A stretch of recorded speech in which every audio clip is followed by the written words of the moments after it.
Charlie Kirk's enduring legacy lives on. Commentary. Charlie Kirk's life and career were marked by a profound commitment to conservatism, free speech, and American patriotism, often sparking intense debate across political lines. Whatever one's opinion of Charlie, his steadfast position that free speech is the cornerstone of civilization remains a message that must be proclaimed throughout Western democracies. It is through the sword of speech that the battle of ideas are to be fought and not through the barrel of a gun. During a recent speech at the Oxford Union Debating Forum in England, Charlie articulated, "My wish for the left is that you will become liberal again and no longer leftist." Free speech is a liberal value. It is not a left-wing value. You should be allowed to say outrageous things. You should be allowed to say contrarian things. Free speech is a birthright that you gave us, and you guys decided not to codify it, and now it's poof, it's basically gone. I think there's something really troubling about that because I want you to imagine one day that might take over this government. You guys are about to see a political revolution. If the stars align, that could mirror what happened in America. So, when that happens, do you want Nigel Farage, Prime Minister, to be able to lock you up if you criticize his government? The room was silent. If your answer is no, Charlie continued, then you have a moral obligation to make sure that your Prime Minister and the MPs advocate for a value-neutral free speech policy. So regardless of who is in power in this country, you guys can challenge and you guys can speak openly. That is the bedrock of a liberal democracy. His words were met with resounding applause. What Charlie communicated in that August chamber was a powerful reminder of the greatest wisdom of the ages. Free speech is essential in the battle of ideas. It remains even more poignant now that he has been gunned down for addressing issues that some did not want him to discuss. Ideas often outlive their originators. History is replete with the murder of those who express unpopular thoughts, from Socrates to Jesus, from Jesus to Martin Luther King Jr. We have silenced many who dared challenge the status quo. Alexander Solzhenitsyn observed that the line between good and evil flows through every human heart. None of us is immune from the temptation to despise our ideological opponents. Ideas are frightening to many because acknowledging a difference in opinion can imply that one's own views might be flawed. This discomfort with having cherished views challenged creates a dissonance that can lead to avoidance.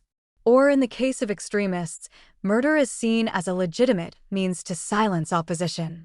However, if history has taught us anything over the last 5,000 to 6,000 years, it is that no single person or group has all the answers. We are perpetually questioning and analyzing what benefits humanity most. There is no ultimate answer, yet there is substantial wisdom in who we are and how we ought to live during times of unprecedented change and upheaval. Sadly, current generations often ignore past wisdom, dismissing it as not in step with modern times. Consequently, we are left to relearn basic principles that should be foundational.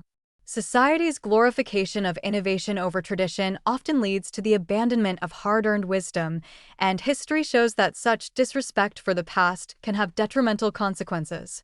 Conservatism was at the heart of Charlie Kirk. When asked at Oxford how liberals might better understand conservatives, he replied, "I would encourage all of you who are intellectually honest and on the left to know what conservatives believe better than conservatives. Read our literature. Read C.S. Lewis's Mere Christianity. Go read Edmund Burke. Go read Russell Kirk. Go read Milton Friedman. Understand it. Spend time with it. Treat it with respect. Don't just do it as a passerby." Charlie invested time in understanding left-wing ideology to better comprehend his opponent's views. His insatiable appetite for study made him a formidable force.